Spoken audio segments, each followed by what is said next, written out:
And the traditional recruiting model was spending 15, 30 minutes doing a quick screen and sending some resumes over. And people don't like that. And especially, it just doesn't work in sales. Salespeople know how to sell themselves. We just created a very unique model that was much more proactive, also specialized in revenue generating roles. Companies could have a dedicated resource and a guaranteed result, not the traditional model of if I find people, I'll send them, or the best candidates go to the highest fees, but a commitment of 3 very well qualified candidates that have really gone through an 1.5 to 2 hour in-depth customized behavioral interview. In a corporate world where all employees have great leaders with no egos that create fun cultures where people can do their best work, the employees and companies thrive while doing great things for the customers, themselves, and each other.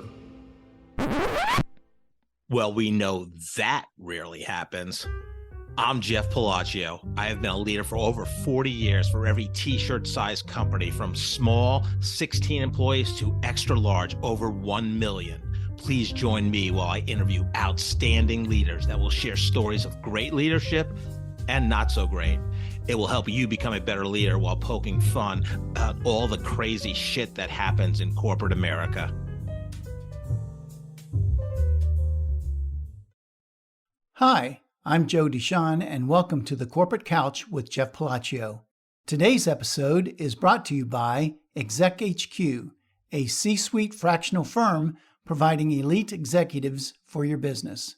Today, Jeff is interviewing Jamie Crosbie.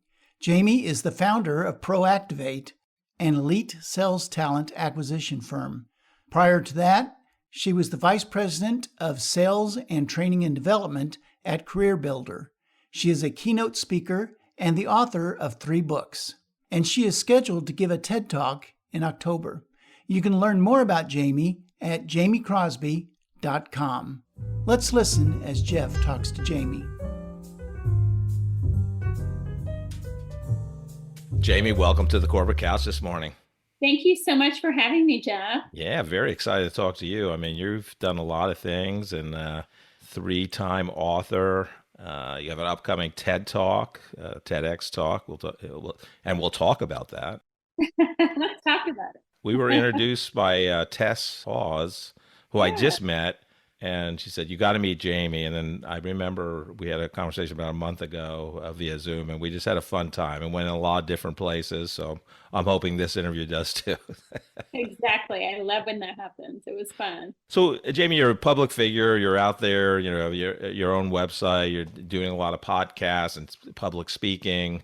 But what thing, even that your friends that know you fairly well, what one thing would surprise them about you? I'm not sure people know. It might surprise them. They'd probably laugh. And a lot of people close to me don't know. In college, I had a talk show. Really? What was the talk show about? Well, it was called Our World, and I was a broadcast news journalism major in college. I went to the University of Kansas, and it was not part of school, but there was a tryout in Lawrence, Kansas for a talk show host for a male and a female. And it was sort of like a teen talk show. It was Oprah for teens, is what they said in the newspaper. Wow. And so I auditioned, and you can imagine there were a lot of people because broadcast news journalism school in that town. And so I became the female co-host. And then there was a male named Jeff as well. Wow. That's incredible. It was fun. What was the craziest thing that happened with a guest during one of the talk show episodes? What truly stands out in my mind, and it wasn't necessarily crazy, it was just really meaningful, is I remember interviewing a mother who lost her son from drunk driving, not to take it down, but like that kind of stood out in my mind as really, really, yeah, I'm sure, felt and really, really hard. And now as a mother, it feels even more heavy. So yeah, I'm sure. Wow. That was a tough interview to do. There were some that were much lighter, like back to school fashion. Right. But that was really a heavy one, but a really important one. I also saw you were a Gamma Phi Beta at KU. One of my daughters was also a Gamma Phi Beta. Oh, I so love there you that. go. I was trying to Yeah. get some dirt on gamma phi betas from her, but I haven't heard back from her. So I'll have to. Darn it. Well, maybe she'll text you during our time together and you can rub I, some dirt in my face. there, there you go. So, where did you grow up, and what was fun for you as a child growing up? What did you love doing? I grew up actually in Overland Park, Kansas, and lived in Kansas City, in Kansas, so to speak, Sure. until mid 20s. And so I think one of the most fun things growing up was we went skiing every year from the time I was pretty small, probably 2 years old and on. So that was a fun memory I have is driving to the ski mountain and just skiing in lots of different places every year, but loving to learn skiing and become good at it. What was your favorite place? Was it Colorado, or where did you go? We did, it was Colorado. Yeah. Yeah. Yes. And, I have many favorite places in Colorado. My favorite place, I didn't go growing up, but I went as an adult. And one of my favorite places in Colorado, not for skiing, but just to be there, is Telluride. For skiing, I love Beaver Creek and Aspen and Yeah. Vail. Love it. Love it. So you go to University of Kansas, as you said. So you became a journalism major or minored in business. What was the thought process behind that as an 18-year-old? Or did you change majors from your freshman year to your senior year like most people? Exactly. Right. I know. I just had this conversation with a young person, kind of trying to figure out what they want to do. And I said, it's okay. We all still don't know. We're all evolving. So, Exactly. Exactly. I was a broadcast news journalism major thinking that I wanted to be a news anchor. And I did some internships. I went to college and I had credits going in just from some honors classes. And so I could have graduated in 3.5 years. And I, number one, wanted to, be there for the 4 years and have the fun. And number two, realized after doing some internships in broadcast news that I didn't want to do that. I remember one particular internship at KCTV5. There was a really sad story about a child, and I was emotional. And they said, "Oh, you've got to lose that. Like, that is not going to work. Right. You cannot be, emotional like that, and you just got to kind of let that go and detach a little bit." And I thought, I'm not sure I want to do that. That's not really how I'm made up.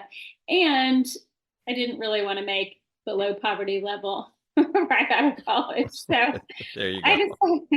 I decided to minor in business. My mom was a big influence in my life, and she was a speaker as well as a sales leader, VP of sales, things like that at various organizations. And so I saw an opportunity to do what I love, but in more of a business setting. I'd like to talk more about that, about your mom in a second. But when you were a kid growing up, was your aspiration when you became an adult to be in the TV news, being an anchor? And why was that, if that was the case? That did come up in high school. I don't think it was all my life as a kid. I did think I wanted to be an actress at one point, like most young girls. Yeah. But I did like the camera, and I liked performing, Yeah. and I liked, being on, so to speak. I always felt very comfortable with the camera or on a stage. At 16 years old, I did my first talk in front of 500 people. Wow. And that was my talent in a talent portion of a pageant. And I loved it. I thought the broadcast news journalism piece would be fun. I also wanted a little bit more depth after doing an internship. I didn't just want to be a face on a camera, but wanted, to create. And eventually, because I did have two entrepreneur parents, eventually realized I want to start my own company someday. And so through lots of different avenues of just growing up and observing, and then that internship, that's how I decided, okay, I'll get a minor in business, and that will help me with that piece. Yeah. So your mom was kind of an early pioneer at an executive level in sales. So I know the podcast is not about your mom's career journey, but that's, it's very interesting because, she had to be one of the few, female executives running a sales division. So what was that like for you, the learnings, and what kind of lessons do you remember from her? Well, first of all, I remember the dinner discussions often feeling like a motivational talk. And like I was often an audience member at a motivational talk, but she was truly inspiring. My mom, when I was 16 years old, she started teaching me to write goals, and we would do goals for every area of my life. And, just to have a mindset of growth and excellence no matter what I'm doing, and to get comfortable with being uncomfortable. Those are some key lessons. I also remember you'll love this, Jeff. So she was, like you said, often in meetings and rooms with men, and they would, at this time, they'd start smoking cigars in the meeting, or things that were not necessarily feminine. uh, so she like got these little lady cigars and just started smoking them with That's funny. Yeah. She was not intimidated at all. Yeah, that's funny. When I began my career, yes, you could actually smoke in the office at your desk. I mean, it sounds crazy now, doesn't it? I know. Yeah, and just a quick aside, and then they moved, like, you had a smoking room, like it would be a conference room. So that was the migration from, being able to smoke anywhere in the building to these smoking rooms. And if you went by the smoking room and someone opened the door, it just was crazy, the smoke coming out of it. Oh God. Well, what was your first job out of KU, and how'd you get it? I laugh at this. Okay, my first job right out of school, I told you I wanted to eventually have my own company. So my mom guided me to apply for leadership development programs.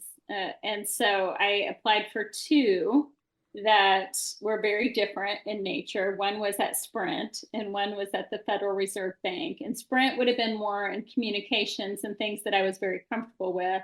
And the Federal Reserve Bank, they put you in an area completely unlike your background. And so I took that thinking it would make me more well-rounded and I would learn some different areas. So now picture this. Okay, by the way, they had a really great recruiter who did not seem governmental at all and very energetic and fun. And so that got me.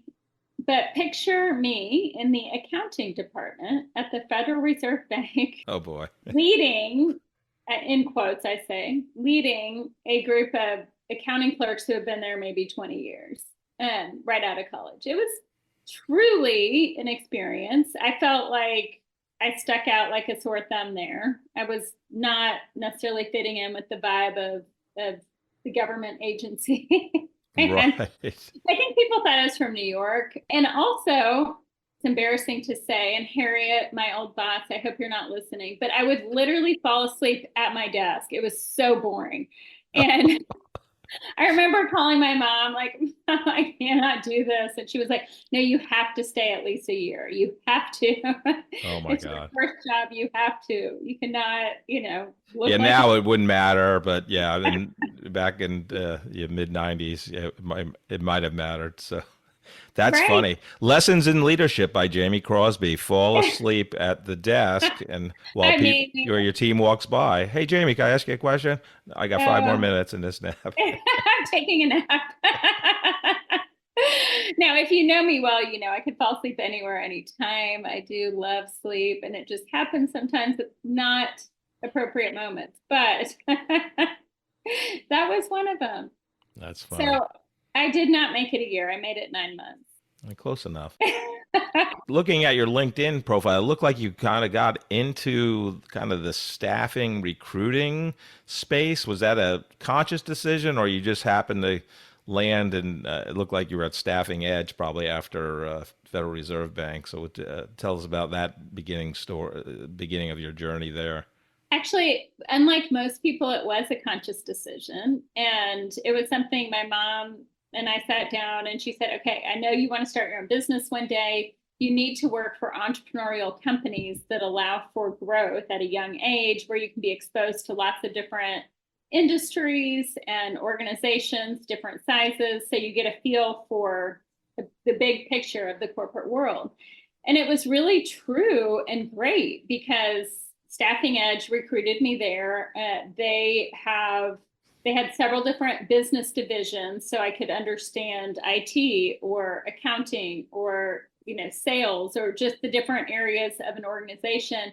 And as well, I got experience very quickly with a lot of growth opportunity, moving up, leading operations, then leading sales.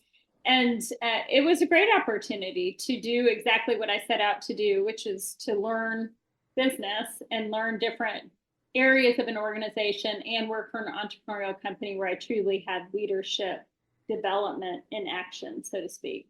I love that because, it's hard to be strategic or think long game when you're in your early 20s. So you obviously had Right. that gift of doing that. Yeah, and I love that advice. I mean, you knew you wanted to start a company, and your mom was giving you great advice. But was it, and you may have said this, but was it a conscious decision to stay kind of in that staffing space, though? I mean, obviously, I get the entrepreneurial companies. You're going to learn, you're going to Right. get more, breadth of experience in different operational areas and different functional areas. But talk about the kind of the working for staffing company progression. Well, so it was a conscious decision to start in staffing. And of course, that led to additional experience in that industry. I then got recruited to Dallas with ProStaff and really had an opportunity to lead more people and different geography within the organization, and again, divisions within the organization.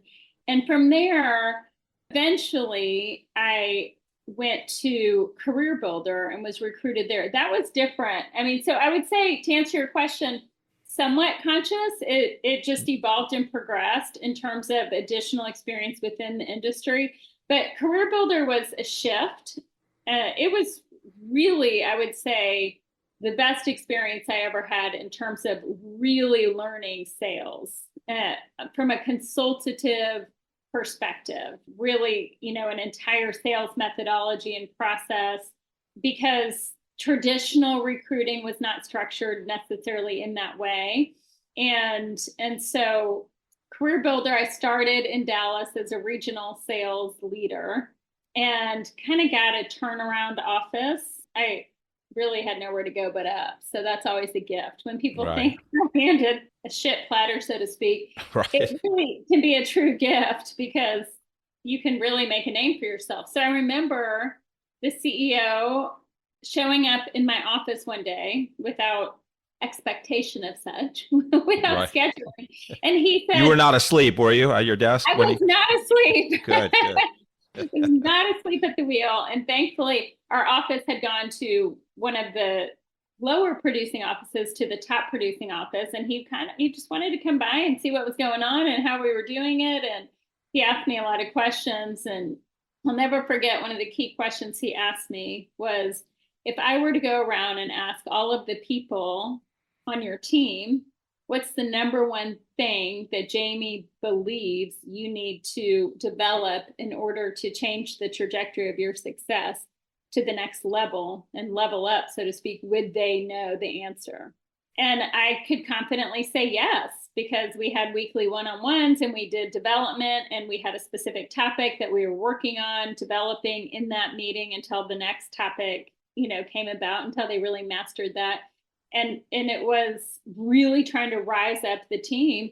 And after that, I ended up getting promoted to VP of Sales and also VP of Training and Development at Career Builder. And that was an amazing experience with a great company, and really propelled me to feel ready to start my own business.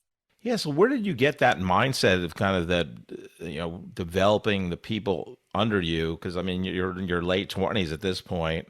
I mean, that's pretty evolved as a leader to think, okay, I need to make sure my people know how to get what do they want to do in their career, and how can I help get them there? I think some of that was inherent. And I would say, just from growing up truly with my mom. I mean, I noticed. So my mom passed away when I was 24. Oh, sorry. And thank you. And her funeral was standing room only. And there were so many people who talked about how she poured into them and developed them and brought out the best in them and saw gifts in them that they didn't even know that they had or weren't aware of or saw in themselves. And so she did that with me. And I I felt that. I actually grew up with my biological mom but my stepmom, who I'm speaking of, who passed away, was in my life from 5 years old on. And so she was always really important in my life, but I did move in with them as teenagers with my stepmom, my Right. part mom, and my dad. And so I kind of felt a difference of that pouring in, so to Right. speak, of that real nurturing and development. And she was a leader in that way, both in business and in the home, of really just helping people maximize their success. And so it was somewhat natural, but I knew, I mean, she talked about it a lot. I knew she had one-on-ones with her people, and she called them to step up and level up. And I somehow knew that, of course, I had several leadership lessons that I had to learn in leading, but I had a natural bent toward doing whatever I do with excellence. And that was inherent from growing up with my mom, Barbara. And then as well, I knew that as a leader, your real gift, and they talked about it at Career Builder too, is helping people. If they could be here on their own, a leader can help them get here. You can't really motivate someone, but you can help them change the trajectory of their success Right. by developing them and pouring into them. So I just had a structure of which to do that and did it. Yeah. So besides your mom, like, did you have another mentor, or was there a book that influenced your leadership? And obviously, you can tell you do have some natural. You're probably growing up. You were a leader in a lot of different areas, but to really learn more about it, was there anything else outside of your mom, which she sounds like she was phenomenal in terms of your development and a gift to you? Yeah, I mean, I would say some of that probably comes from challenges or adversity, or realizing how you want your life to be, which I do believe at a young age. I would say around 12 years old, I was like, okay, wait, this is what I want my life to look like.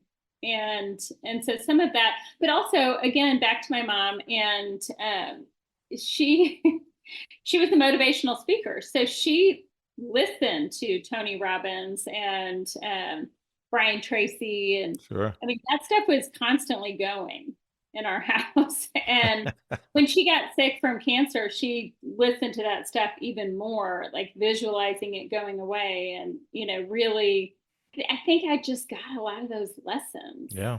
And No. and over time in my career, I've definitely had mentors, absolutely. And at Career Builder, I would say, being a part of the executive leadership team with my direct leader, Mary Delaney, and then our CEO, Bob, I mean, they were incredible leaders that I learned a tremendous amount from, and was really privileged to be in the room with and really round out my knowledge and call me to rise up.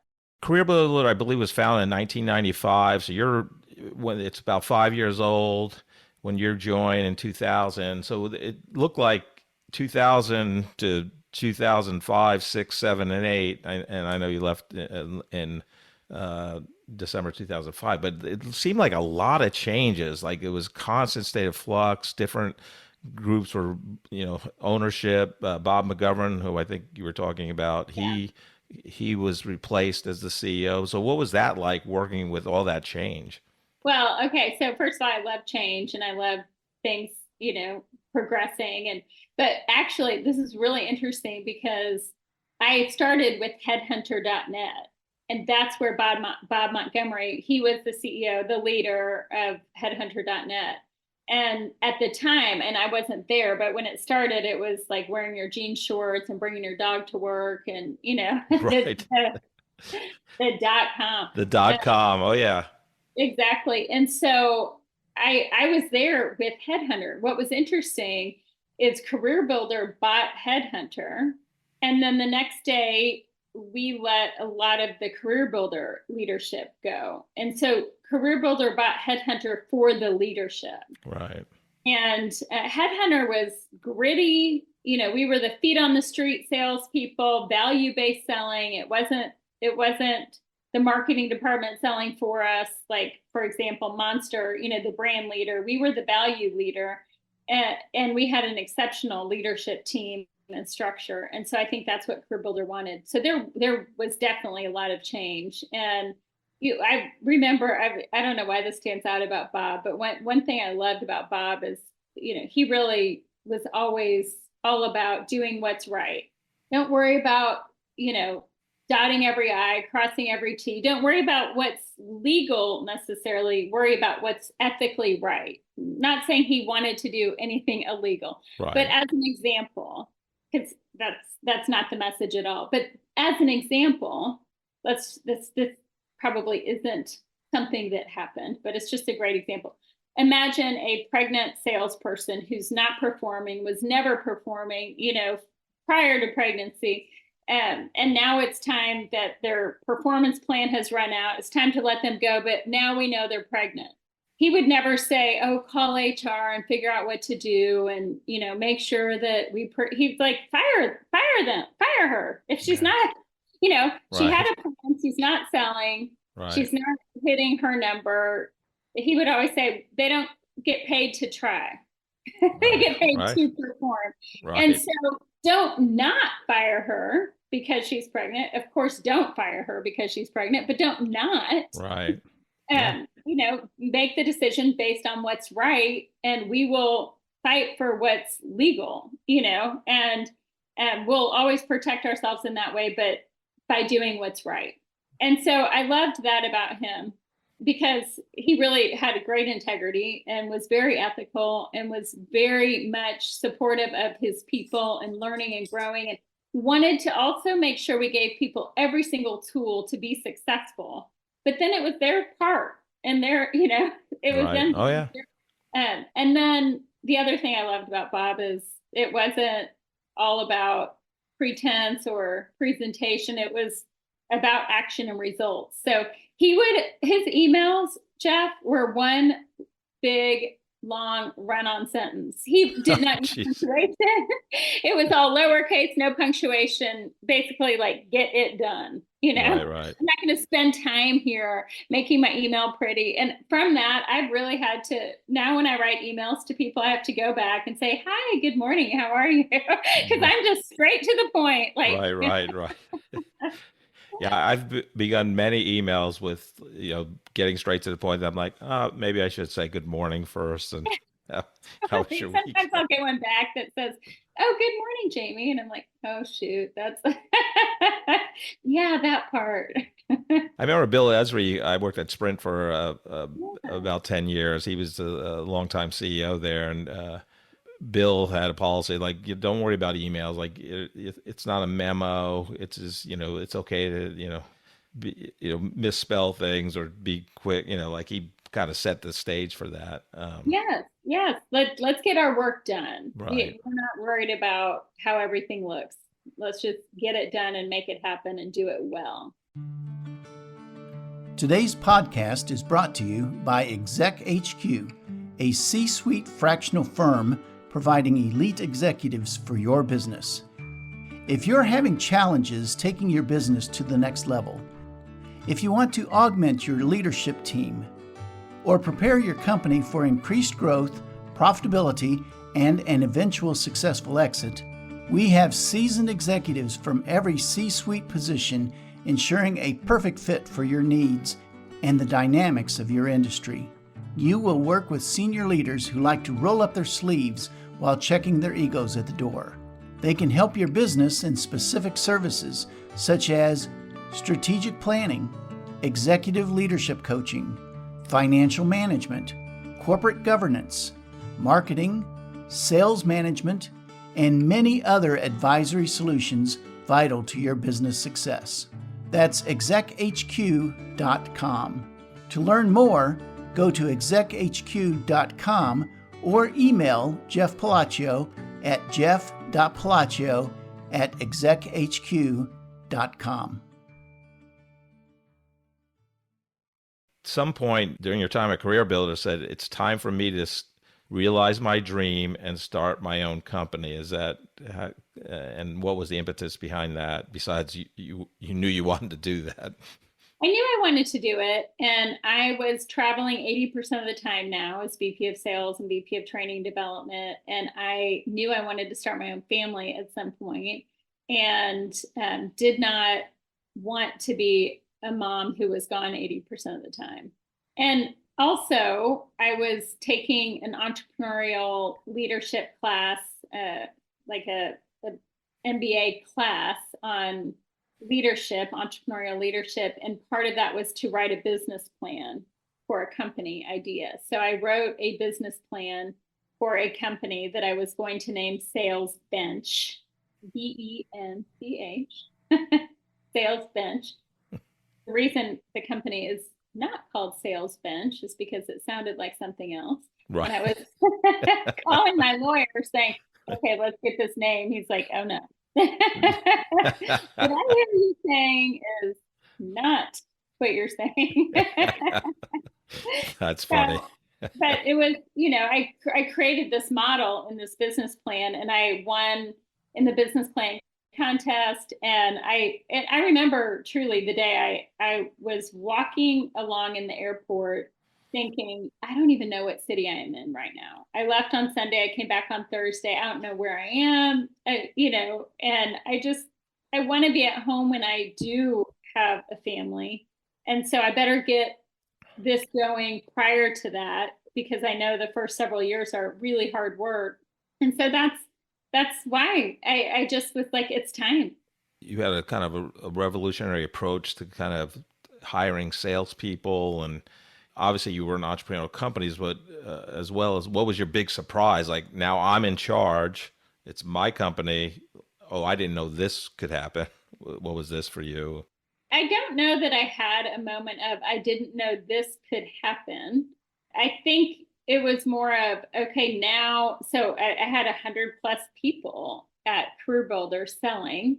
And now I was starting the company on the phone. I remember January 5th, 2005, the first day where I'm on the phone and I have no appointments. I have nothing. I did not, at Career Builder, what I'm selling, so to speak, at ProActivate, my company now, starting day one, January 5th, 2005, is very different. And we're selling to different areas. But at Career Builder, I didn't own the relationships at all. The salespeople did, and then the area sales manager, and then they reported up. So it wasn't where I had all these relationships I would go back to. I was starting from scratch. Oh, right. Yeah.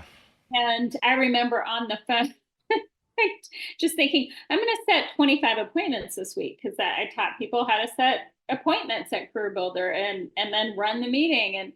And so I knew I could set appointments. So I thought, okay, I have nothing going on because it's day one. Right. So I'm going to set 5 appointments a day for the next 5 days. And by week 2, I'll have 30 appointments. This will be great. Not obviously that week, but for coming, which I did. But I remember that one of the first phone calls, and the guy was like, well, can you give me an example of someone you helped do this for? I really didn't think that through. So I guess there was a moment where I was thinking, oh, shit. Well, and I wasn't clever in the moment. I should have said, well, I would love to, but this is day one of my first, starting my own company. And so I'm hoping you'll be that example I can use on future calls. Right. But I said, oh, sure, I'll send you something very shortly by the end of the day. And then I'm thinking, what am I going to send? I can say I've worked with companies like blank and blank to help them do blank, but obviously, so I did say something clever and did get the appointment. Oh, nice. Now, and explain the difference. I mean, obviously Career Builder was a nationally recognized company, but ProActivate, what was your kind of goal there, and what were you trying to change or help companies with?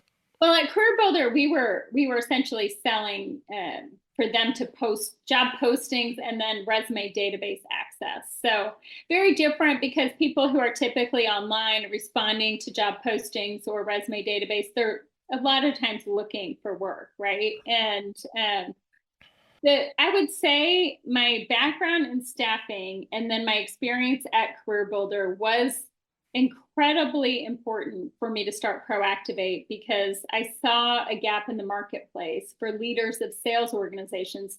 As I was a VP of sales myself, I saw this gap for them to be able to really proactively protect and propel revenue as it relates to talent. And at Career Builder, one of the things that I always really stress the importance of with the area sales managers was consistently interviewing proactively, because your number one asset is people. And so we can't just talk about funnel management, but we need to talk about talent funnel, right? Not just revenue for deals, but if we don't have a funnel of talent and we don't know who our next hires are going to be, then we'll hold on to C players too long. And that lowers the overall performance of the team and sends a message that we accept mediocrity. So what's a proactive approach? And so what I notice in the traditional staffing industry, Jeff, is most companies, first of all, they stayed away from sales and marketing and revenue generating roles because the qualification process has to be much more in depth for that and go way under the surface. And the traditional recruiting model was spending 15, 30 minutes, doing a quick screen and sending some resumes over. And people don't like that. And especially it just doesn't work in sales. Salespeople know how to sell themselves in the process. So Right. we just created a very unique model that was much more proactive, also specialized in revenue generating roles, and that companies could have a dedicated resource and a guaranteed result, not the traditional model of if I find people, I'll send them, or the best candidates go to the highest fees, but a commitment of 3 very well qualified candidates that have really gone through an 1.5 to 2 hour in-depth customized behavioral interview that's sales specific for their role within a few weeks, and then ultimately the hire. And so it was just a different model, a different approach. It still is. We'll be in business 20 years in or 25 years in January. No, wait, what is it? 20 years. 20 yes. years. Math. We will be in business for 20 years in January. Yeah. And so it's a great model, and it was very well received in the marketplace. Yeah, and congratulations. I mean, 20 years is a huge milestone with your own business and being the founder. Yeah, I always say, interviewing is difficult, and you always want to have the right hire. But like you said, people that are in sales are the most difficult people to interview because they're used to selling. So, Right. and that's what obviously interviewing is, selling yourself. So I know you specialize in ProActivate, and I think one of your books kind of talks about this too. But what's kind of the key thing in terms of interviewing salespeople that's kind of different from maybe interviewing, somebody that's going to be a financial analyst for a company? Well, I think so. There's an art and science of interviewing salespeople. I will say a huge difference is how in depth you have to go in the qualification process, be below the surface, to really understand the sales metrics for success that have made someone successful, if they know their metrics for success, because if not, it won't be replicatable at the next company. For example, someone might say that they were the top performer at an organization. Okay, that could mean that they were the number one producer for a quarter, a month, the whole time, a year. How is that measured? Do they know how they made that happen? What was your formula for success? What set you apart? It could be that they got one big deal that came from a referral from someone else, and that was what carried them over. It could be that they got multiple deals. That can mean a lot of different things, and that's about 10 questions deep. And the traditional model would stop at layer 1. Right. As well, in our model, it's really a 3-pronged approach, because most companies stop at step 1, which is the skill set component. Of course, they have to have the skill set.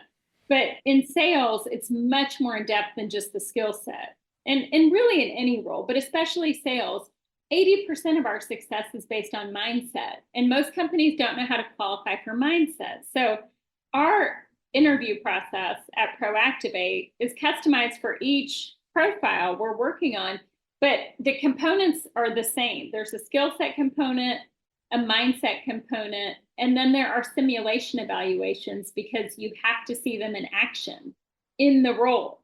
If it's really hard to get appointments, you've got to see them in action getting appointments. If it's really hard to overcome objections to close the deal, you want to role play with them on how they overcome objections and get to the real objections. So there is so much more of an art to that, and it requires a lot more in the qualification process.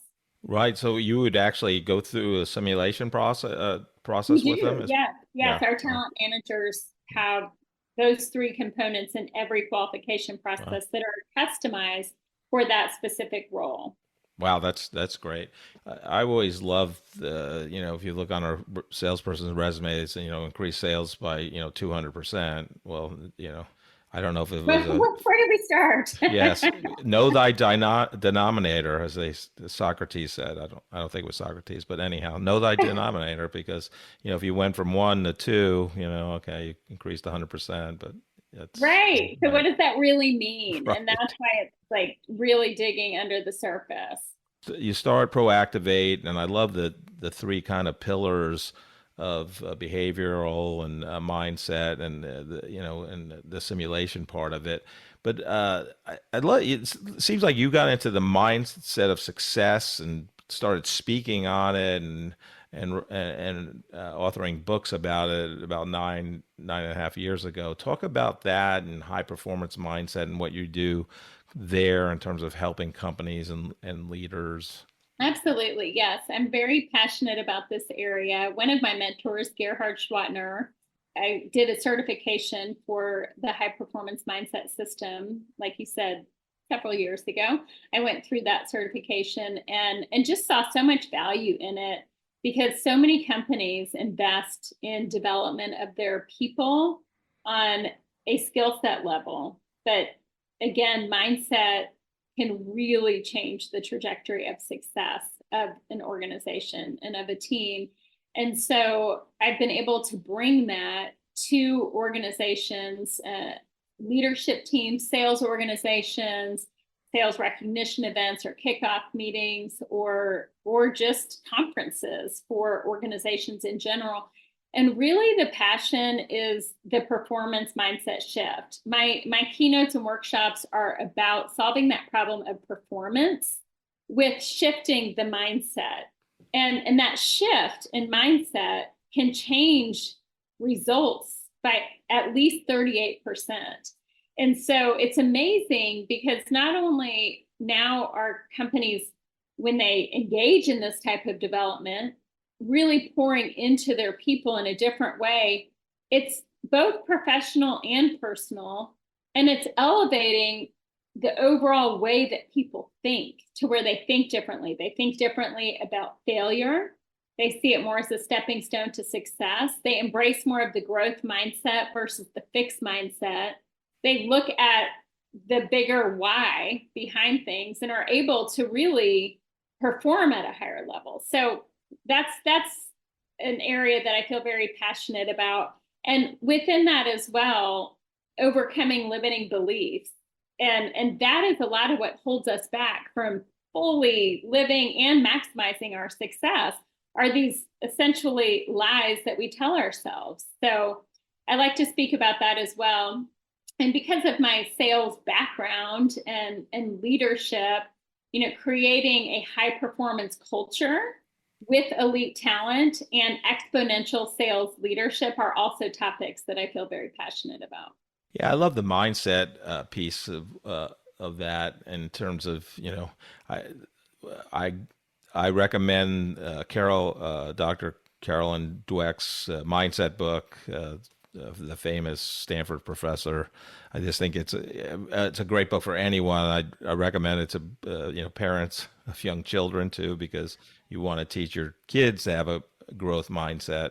Some people argue, well, there's no real data behind it, but I'm like, it just makes sense in terms of, you want to be open to learning and not, if you're great in math and everybody tells you you're great in math, you're great in math, but then you're afraid to fail because you've been told you're, growing up, you're great at math, great, but you don't want to try something new because you don't want to be bad at something, right? And Right, that's, right. yeah. Well, in failure, that is such a good point, Jeff. Well, one, I do think there is some science behind it.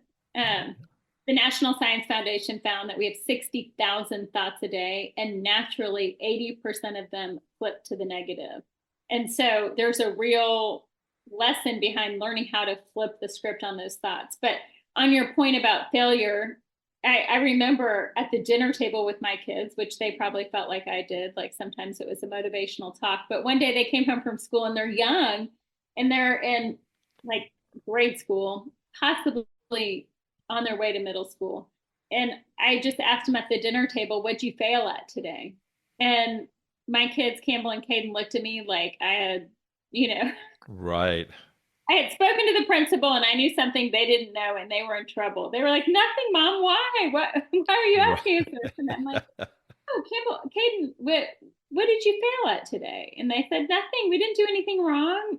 And I said, well, honey, that's such a bummer. You guys, if you didn't fail at anything, then you didn't really learn anything today, because that's how we grow. It's just a stepping stone to success. And so I was trying to shift the way they thought about failure. Right. And seeing it differently, which now, of course, that got thrown back in my face when they became teenagers and they did fail at something. And they were like, but Mom, you said failure is just a stepping stone to success. So, Jamie, tell me, like we talked about you on your first job, sleeping on the job. And I'm a big believer, sleep is a weapon. But you seem to do so many different things. So you're, chairperson, founder of ProActivate. You're giving these keynotes. You're prepping for a TEDx talk here in September of 2024.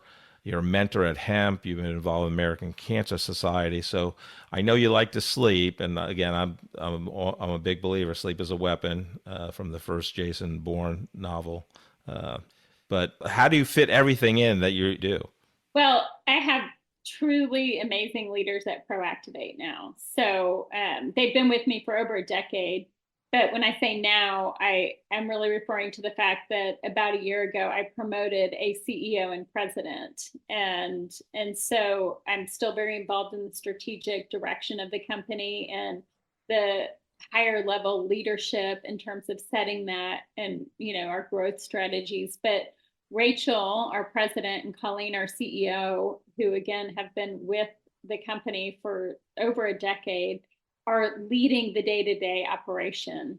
And so that gives me the ability to really balance and pour into the speaking and the workshops more and step back from the day-to-day of ProActivate.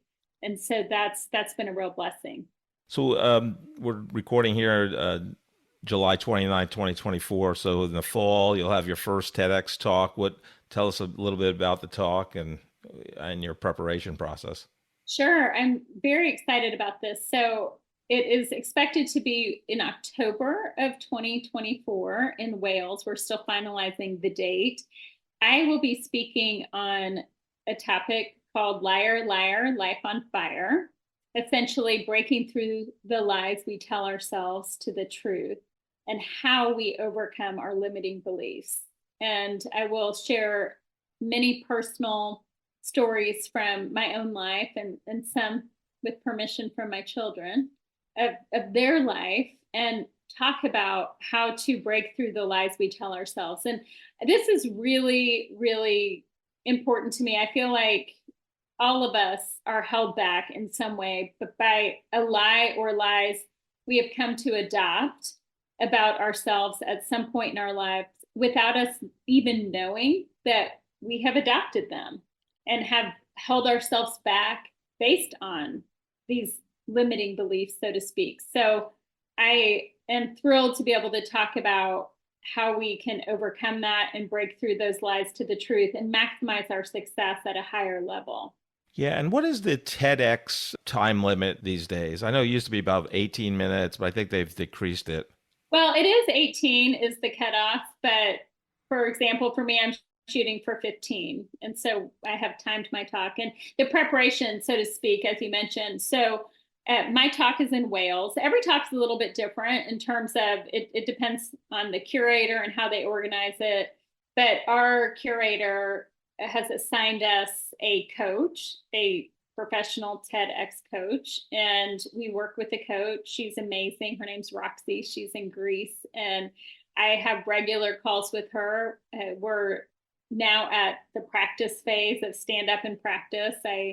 You memorize your talk, of course, because you really need it to be within that time frame, and you really want it to be spectacular. And so working with a coach, consistently listening to myself give the talk on audio to help memorize it, and then blocking and tackling how you want to interact on the stage, and ensuring that the transitions are smooth. That for me, because I speak professionally in business settings, you really want the TED talk to feel more personal. And so really working on the personal side of telling a story versus having it be a motivational talk, so to speak, is something that I've been working on.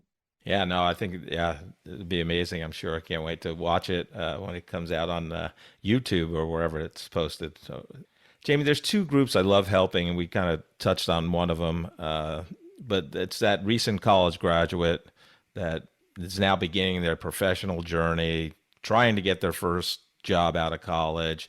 What advice would you have for them? So I remember one of the things my mom told me, because I remember thinking, when you're applying for jobs, you feel like you're supposed to know what you want to do. And you really don't. It's all a guess, right? You think you do, even if you feel really confident you do, you're still open to learning and growing. And so I always felt like, how do I answer the question of exactly what job do I want, or exactly what type of company? And I remember learning from my mom to say and to believe, which I did, that more important than the exact role for a company is the culture and the values being aligned with mine, and having an opportunity to grow and learn.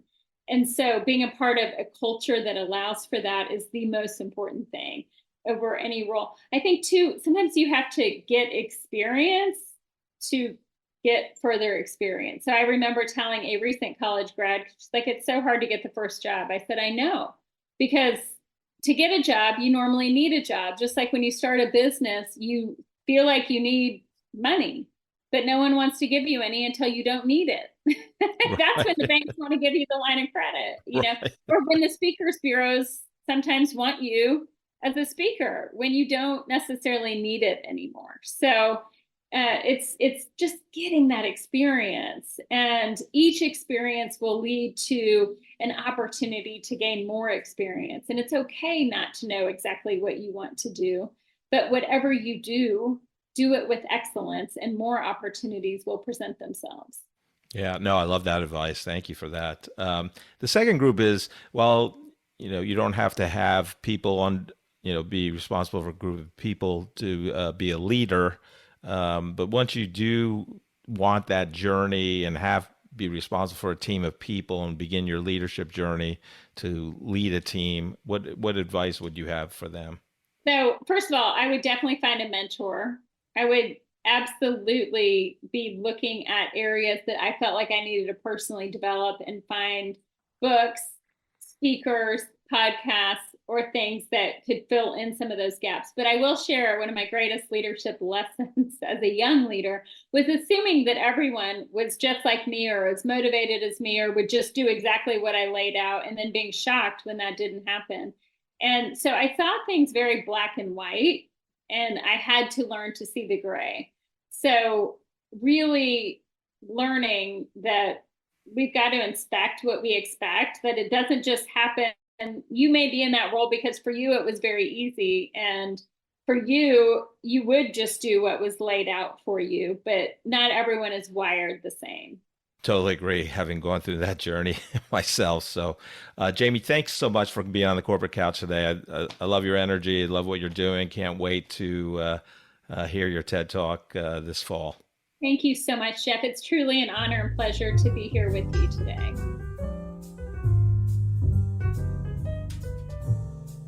What a fun conversation with Jamie. Just love her energy. And one, she got won the parent lottery, at least with her mom. Yeah, oh my, yeah. That woman was a trailblazer, like the lessons and that she got at the dinner table, and just so that was phenomenal. And then loved when she got out of college and got into a leadership development program. She had a choice between Sprint, which we would have known about. We actually could have been working with her. Yeah.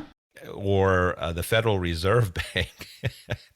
And so, she's a high energy person. She had a journalism major, business minor. So she goes to the Federal Reserve and running a team of accounting clerks. And she was so bored, she would actually fall asleep at her desk during work.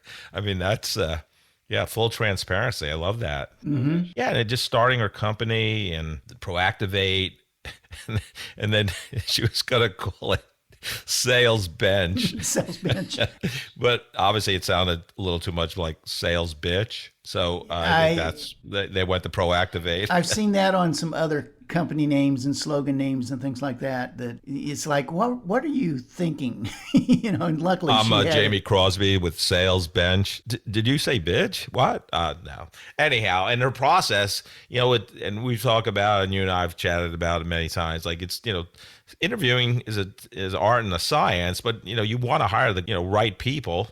And you want to get a true reflection of what they've done and all that. But sales people are harder to interview. Because sales is different. It just is different. You cannot interview a salesperson the same way that you interview an accountant or a lawyer or marketing manager. They have a 3-pillar system: the behavioral / skill set, mindset, and they go through simulations, role play with them, which is what you need to do. So, kudos to them. They're going to celebrate 20 years this January, 2025. So that's phenomenal. Joe, what did you take from the conversation with They're Jamie? Obviously doing well, and her mother was a powerhouse. I kind of wish I can't say that I wish I had her mother, but my poor dear sainted mother, has been gone from us for 15 years now. Had no idea what I did for a living. She would have known what a data analyst was. And same thing with my brother, was a database administrator. She had no idea what he did for. Oh, I don't know. They work for Sprint and something with computers or something, and they're smart and they make a lot of money, and that's all I know. But Jamie's mother was a coach. She was a mentor. She was an inspiration. It was just amazing that they had all those qualities at the same time in her mother. Another story that Jamie told that I thought was interesting was one time when she was getting some coaching from a coworker, and this person asked, if I asked your team this thing, would they know the answer? Would they? And he didn't say, what would the answer be? He said, would they know the answer? That's something that I think a lot of people that are listening to the Corporate Couch need to pay attention to, because sometimes what the answer isn't the answer. And frankly, sometimes it doesn't even matter. What the true answer is do you know what it is? Do you have a stand? Do you have an opinion? Have you thought it through? Has this question even been broached before? And if you haven't gotten that far, at least, then you've got some serious reconsidering that you've got to do on whatever the issue is. If you already think that you know the answer, that's fine, but that may change. That's okay. But you have to at least come to the conclusion that you know what the answer is. And so that's a good question to ask your team sometimes. Do you know what the answer is to the following issue? Yeah, that's a great point, Joe. I love that. Based on Jamie's expertise, experience, great personality, what leadership advice would you like to give our great listeners today? We are going to go to that great philosopher named Yogi Berra. Yogi one time said, be sure that you go to other people's funerals. Otherwise, they won't come to yours. Thank you so much for listening to this episode of The Corporate Couch. If you enjoy the podcast, I would love for you to take 2 minutes out of your day to rate us 5 stars and write a review. Please join me next week to learn from another great leader sharing their professional journey and insights.